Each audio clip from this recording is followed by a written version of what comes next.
জয়পুরহাটে নারী ফুটবল খেলা নিয়ে আপত্তি ভাঙচুরের ঘটনায় ভুল স্বীকার করে নতুন করে খেলা আয়োজনে প্রশাসনকে পূর্ণ সহযোগিতার আশ্বাস দিয়েছে এলাকায় মাদ্রাসা শিক্ষক, মসজিদের খতিব ও ইমাম। এ ঘটনায় ৭১ টেলিভিশনের ভূমিকা এবং অন্তর্বর্তী সরকারের দ্রুত হস্তক্ষেপে সমস্যা সমাধান হয়েছে বলে জানিয়েছেন আয়োজকরা। আর উপজেলা নির্বাহী কর্মকর্তা জানান, দ্রুত অসমাপ্ত খেলা নতুন করে আয়োজন করা হবে। মোয়াজ্জেম হোসেনের তথ্য ও ছবিতে প্রতিবেদন।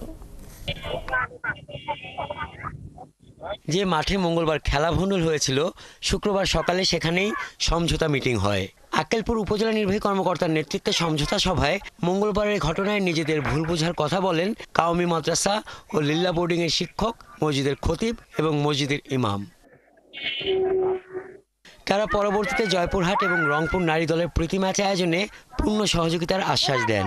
যেখানে সরকার খেলাকে বৈধতা দিয়েছে সেখানে আমরা সরকারের বিরুদ্ধে আর কখনো যাব না, ইনশাল্লাহ যাব না। তো দেশবাসীর কাছে আমরা ক্ষমা চাচ্ছি এবং বিশ্ববাসীর কাছেও চাচ্ছি যে ভাই, আমরা যেটা করছি এখান থেকে আমরা ভীষণ লজ্জিত। খেলায় সহযোগিতা বলতে যে তো সরকার যেখানে আছে সেখানে তো আর আমাদের কোনো দ্বিমত নাই, সেখানে সরকারি আইন শৃঙ্খলাই এখানে সবকিছু করবে। অপ্রীতিকর ঘটনাটা ঘটে গেছে, এটার জন্য আমরা আন্তরিকভাবে দুঃখিত। একই জায়গার লোক আমরা সবাই মিলে শান্তিপূর্ণ অবস্থা ফিরে আনার জন্য পদক্ষেপ নেওয়া হয়েছে।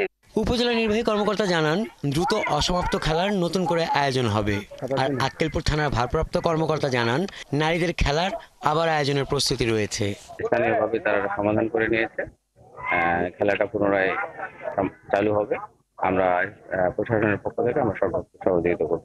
নারী খেলা নিয়ে এই জায়গায় যে সমস্যাটা হয়েছিল, সেখানে প্রধান উপদেষ্টার কার্যালয় থেকে আমাদের যে নির্দেশনাটা এসছে, এটা নিয়ে আমরা এখানে আজকে বসছি এবং অতি সত্ত্বই আমরা একটা ডেট হয়ে যাবে, আমরা খেলাটা পরিচালনা। টুর্নামেন্ট আয়োজক তিলকপুরের টি স্টার ক্লাব কর্মকর্তা জানান, এই ঘটনায় ৭১ টেলিভিশনের ভূমিকা, বাফুফের বিবৃতি, জাতীয় নাগরিক কমিটির প্রতিবাদ ও অন্তর্বর্তী সরকারের দ্রুত হস্তক্ষেপে সমঝোতা সহজ হয়েছে।